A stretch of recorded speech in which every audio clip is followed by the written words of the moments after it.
Hi, welcome to love talkies. ప్రేమించుకుందాం రా episode number 61. నాకు నేహా ఎక్కువనా లేదంటే నీ బేబీ ఎక్కువనా అని మైకేల్ ఫోర్స్ చేసి అడుగుతుంటే కళ్ళ నిండుగా నీళ్లతో ముఖం తిప్పుకొని ఇద్దరిలో ఎవరెక్కువో తెలీదు అన్నాను. కానీ మైకేల్ ఏమాత్రం ఒప్పుకోకుండా నీకు తెలుసని నాకు నీ కళ్ళు చెప్తున్నాయి శ్రీ. ఇప్పటి వరకు నేను నీ కళ్ళ మాటల్ని మాత్రమే నమ్మాను. ఇప్పుడు దేన్ని నమ్మాలో నువ్వే చెప్పు అని అడిగాడు. మా మధ్యన ఉన్న ఆ అడుగు దూరాన్ని కూడా చెరిపేస్తూ వెంటనే తనను హత్తుకొని ఏడ్చేస్తూ నాకు నా బేబీ కంటే కూడా నేహానే కావాలనిపిస్తుంది అని చెప్పాను. వెంటనే చెంపపై ముద్దిచ్చి హైనెక్ డ్రెస్ తీసుకొచ్చావా అని అడిగాడు. లేదు, షర్టు జీన్సు ఒక పేరు తెచ్చాను అంతే అని చెప్పాను. వేసుకో, నేను ఫ్రెష్ అయ్యి వస్తాను అన్నాడు. ఎక్కడికి? నేను ఈ రిసార్ట్లో 1 డేకి మనీ పే చేశాను అని చెప్పాను. ఫస్ట్ సారా గ్రూప్స్ అండర్లో ఉండే ప్రాపర్టీస్ అండ్ అసెట్స్ చూడు అని అసహనంగా మారిన గొంతుతో చెప్పాడు మైకేల్. దాంతో ఏదో అర్థమైనట్లే అనిపించింది. కానీ నా మనీ నాకు ఇచ్చేయండి అని దుప్పటి చుట్టుకుంటూ అక్కడే కూర్చుంటూ చెప్పాను.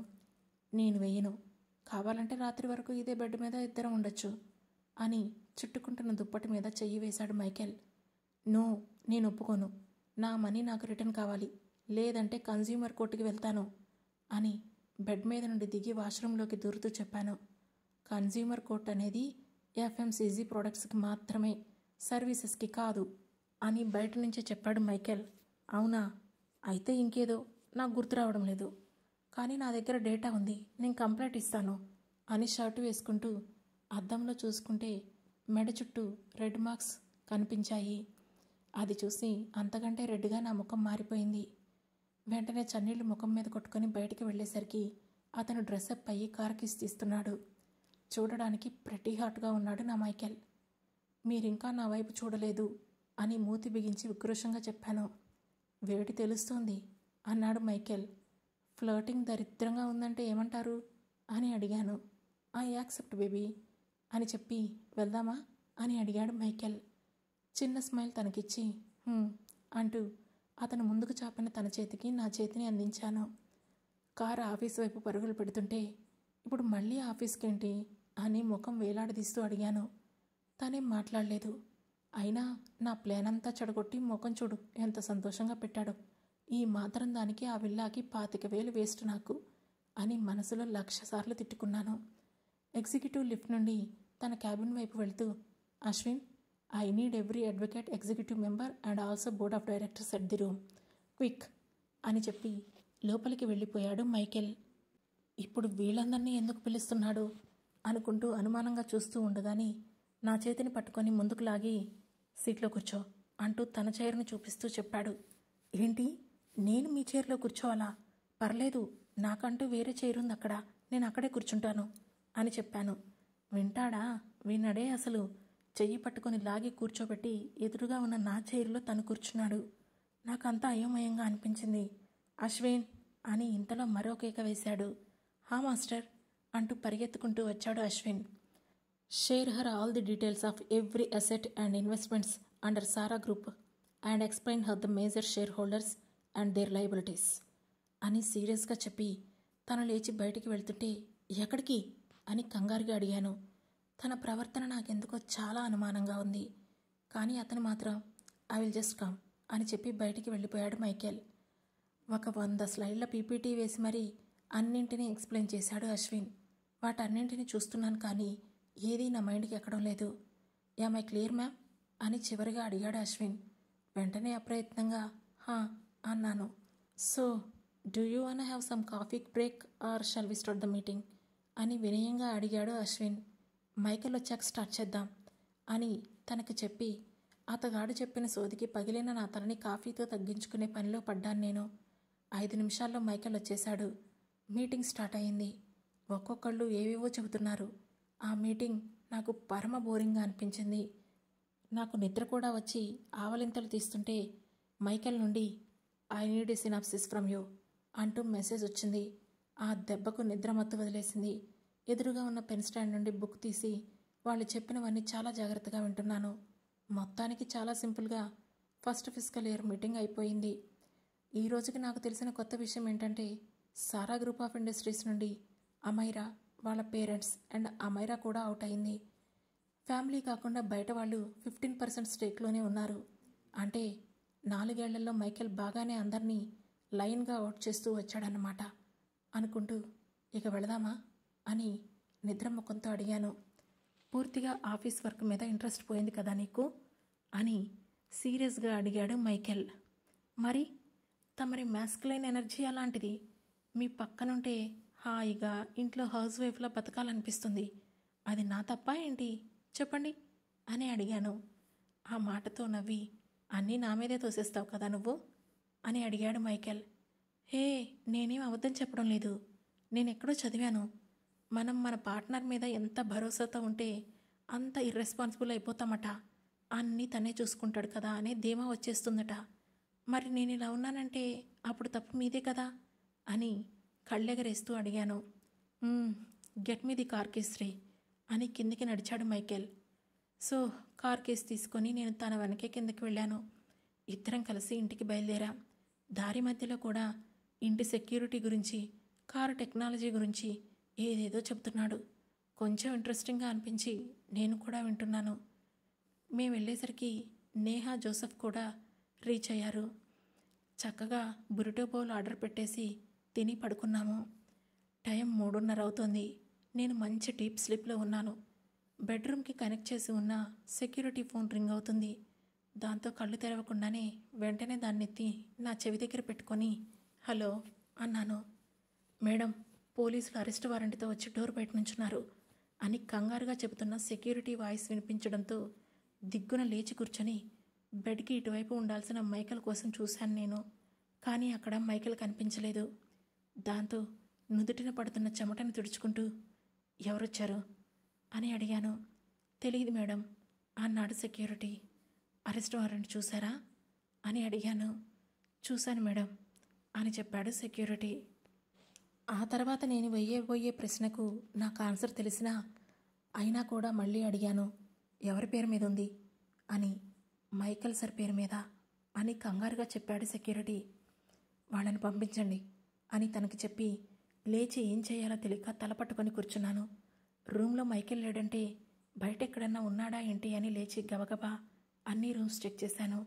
కానీ ఎక్కడా అన్నదమ్ముల జాడలు కనిపించలేదు నాకు. పడుకున్న నేహాని ఇంకొకసారి చూసి ఊపిరి పీల్చుకొని వెళ్ళి డోర్ తీశాను. డోర్కి అవతల అమర్ అండ్ వాళ్ళ టీం ఉంది. అమర్ కళ్ళలో గర్వం క్లియర్గా కనిపిస్తుంది. అరెస్ట్ వారెంట్తో మీ ఇంటి ముందుకు రావచ్చేమో కదా మిస్సెస్ మైకేల్ పీటర్ అని అడిగాడు అమర్. వై నాట్, కానీ అది నిజమా అబద్ధమో నేను తెలుసుకోవాలి కదా అంటూ ఆ వారెంట్ని చేతుల్లోకి తీసుకొని ఏదో చదివినట్లు నటిస్తున్నాను. కానీ అసలు ఇంట్లో మైకేల్ లేడని తెలిస్తే జరిగే అనర్థాలు ఏంటా అని ఆలోచిస్తేనే నాకు కంగారుగా ఉంది. ఆ డాక్యుమెంట్స్ చదివి అతని చేతిలో పెట్టేలోపే అమర్ ఫోన్ రింగ్ అవడంతో లిఫ్ట్ చేసి గుడ్ మార్నింగ్ సార్ అన్నాడు అమర్. తను ఫోన్ మాట్లాడుతూ పక్కకు వెళ్లడంతో నాకు కాస్త ఊపిరొచ్చినట్లయింది. కానీ కాసేపు ఫోన్ మాట్లాడి వచ్చిన అమర్ నా వైపు సీరియస్గా చూస్తూ మీరు అనుకున్నది చేయడానికి ఎంత దూరమైన వెళ్తారు కదా, you people are just insane అని విసుగ్గా చెప్పి రిటర్న్ అని తన టీంకి చెప్పి బయటికి నడిచాడు. అసలు అతను ఎందుకు వచ్చాడో, ఎందుకు వెళ్ళిపోయాడో, అసలు ఏం జరుగుతుందో నాకేమీ అర్థం కాలేదు. వీటన్నింటికంటే ముందు మైకేల్కి ఫోన్ చేయాలి అనుకొని వెంటనే అతని కాల్కి కాల్ ట్రై చేశాను. 2-3 సార్లు కాల్ చేసినా తన ఫోన్ రింగ్ అవుతుంది కానీ అతను ఎత్తడం లేదు. దాంతో ఛా అనుకొని ఫోన్ పక్కన పడేసి మళ్ళీ వెంటనే జోసెఫ్కి కాల్ చేశాను. ఫోన్ రింగ్ అవుతుంది. నాలో ఏదో తెలియని అలజడి రేగుతోంది. ఇంతలో ఎవరో ఫోన్ లిఫ్ట్ చేసి sorry ma'am, we are taking this phone into control. మీరు ఏదైనా మాట్లాడాలనుకుంటే ఈడీ ఆఫీస్కి వచ్చి విజిటింగ్ అవర్స్లో కలిసి మాట్లాడచ్చు, థ్యాంక్ యూ అని ఫోన్ కట్ చేశారు. ఆ మాటతో నేను షాక్ అయిపోయాను. వాట్ ద హెల్, ఈడీ ఏంటి, కంట్రోల్ ఏంటి అని ఆలోచించగానే నాకు కంగారు ఎక్కువైంది. ఇక వెంటనే అశ్విన్కి కాల్ చేశాను. కాల్ లిఫ్ట్ చేసిన అతను జీ మేడం అన్నాడు. వేర్ ఆర్ యూ అశ్విన్ అని సీరియస్గా అడిగాను. నేను హాస్పిటల్లోనే ఉన్నాను, ఈరోజు ఫైనల్ క్రిటికల్ ట్రయల్స్ కదా మేడం అని చెప్పాడు Ashwin. I need your presence immediately. మీకు ఎంత తొందరగా వీలైతే అంత త్వరగా ఇంటికి రండి అని కాల్ కట్ చేసి నేహా రూమ్లోకి వెళ్ళి నేహా పక్కనే పడుకొని సీలింగ్ కేసు చూస్తూ జోసెఫ్ గురించే ఆలోచిస్తున్నాను. లాస్ట్ ఫ్యూ డేస్ నుంచి జోసెఫ్ మైకేల్ ప్రవర్తన గుర్తొస్తుంటే మైకేల్ ఏమి ట్విస్ట్ ఇవ్వబోతున్నాడో, తానెందుకు ఫోన్ లిఫ్ట్ చేయడం లేదో అనుకున్నాను. పొద్దున్న లేచి బాబా అని నేహా అని అడిగే ప్రశ్నలకు నేనేం సమాధానం చెప్పాలా అని ఆలోచిస్తూ ఉండిపోయాను. ఇంతలో అశ్విన్ వచ్చాడని తెలిసి లేచి బయటికి వెళ్ళాను. నన్ను చూస్తూనే అశ్విన్, జీ మేడం అన్నాడు. మీ సెక్యూరిటీ గన్ ఎక్కడుంది అని సీరియస్గా అడిగాను. నా దగ్గరే ఉంది మేడం అంటూ గన్ తీసి నా ముందు టేబుల్ మీద పెట్టాడు అశ్విన్. వెంటనే దాన్ని నా చేతుల్లోకి తీసుకొని అశ్విన్కి ఏం చేసి, మైకేల్ ఎక్కడికి వెళ్ళారు అని సూటిగా అడిగాను. తెలియదు మేడం అని చెప్పాడు అశ్విన్. తెలియదేంటి, అశ్విన్కి కూడా తెలియకుండా మైకేల్ ఎక్కడికి వెళ్తాడు అని మనసులో అనుకుంటూనే, తెలీదు అని చెప్పమన్నారా అని కోపంగా అడిగాను. సచ్ మేడం, నిజంగా నాకు తెలీదు అని అన్నాడు అశ్విన్. ఆ మాటతో నాకు మైండ్ తిరిగిపోయింది. ఇదంతా మీ మాస్టర్ ముందే ప్లాన్ చేసి నన్ను బొమ్మని చేసి ఆడిస్తున్నారు కదా అని ఉక్రోషంగా అన్నాను. లేదు, అయినా మాస్టర్ ఎప్పుడు ఏదీ ఆలోచించకుండా చేయరు. ఆయన ఈ క్షణం ఆ పని చేశారంటే అది టైంకి చాలా అవసరం అని అర్థం అంటూ మైకేల్ భజన స్టార్ట్ చేశాడు జోసెఫ్. ఆయన కృష్ణుడు, మీరు అర్జునుడిలా ఫీల్ అయింది చాలు. నేను కూడా చాలా ఎక్కువగానే నమ్మాను మిమ్మల్ని, మీ సార్ని. అయినా మీ సార్ ప్రాణాలకి నాకు గ్యారంటీ ఇచ్చారు కదా. ఇప్పుడు చెప్పండి, మీరు గ్యారంటీ ఇచ్చిన ప్రాణం ఎక్కడుంది అని అడిగాను. మాస్టర్ ఎక్కడున్నారు, ఎక్కడికి వెళ్తారు అనేది అతను కాన్ఫిడెన్షియల్గా ఉంచాలని ఫిక్స్ అయినప్పుడు అతని పక్కనే ఉన్న మనం కూడా ఏమీ గుర్తుపట్టలేం మేడం అని చెబుతున్న అశ్విన్ మాటలకు అడ్డుపడుతూ, స్టాప్ డామిట్, మీ అందరికీ ఆటలుగా ఉందా? అటు జోసెఫ్ వెళ్ళి జైల్లో కూర్చొని ఇటు మైకేల్ చెప్పా పెట్టకుండా వెళ్ళిపోతే ఇన్ని వేల కోట్ల బిజినెస్ను ఎవరు రన్ చేస్తారు? వాళ్ళ పేరెంట్స్కి ఎవరు ఆన్సర్బుల్ అవుతారు? కూతురులా చూసుకుంటానని మాటిస్తే కాదు కదా. ఇప్పుడు ఆ కూతురు నా నాన్న ఎక్కడా అని అడిగితే నేనే సమాధానం చెప్పాలి? కేసులు తట్టుకోలేక ఇంట్లో నుండి పారిపోయాడు అనుకునే వాళ్ళకి నేనే సమాధానం చెప్పాలి అని హిస్టరిక్గా అరుస్తూ అడిగాను. నిజానికి నేనున్న మెంటల్కి సామాన్లన్నీ విసిరి కొట్టాలనిపించింది నాకు.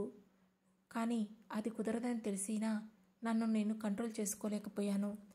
నా ప్రశ్నలకు అశ్విన్ ఏం మాట్లాడకుండా నిలబడితే ఒక దగ్గర ఉండాల్సిన కోపం 3 రెట్లు వెళ్ళింది నాకు. సో ఇప్పుడు మీ మాస్టర్ లేరు కాబట్టి నేనేం చెప్పినా మీరు చేస్తారు, నాకు సెక్యూరిటీగా ఉంటారు, అంతేనా అని చేతులు కట్టుకొని అడిగాను.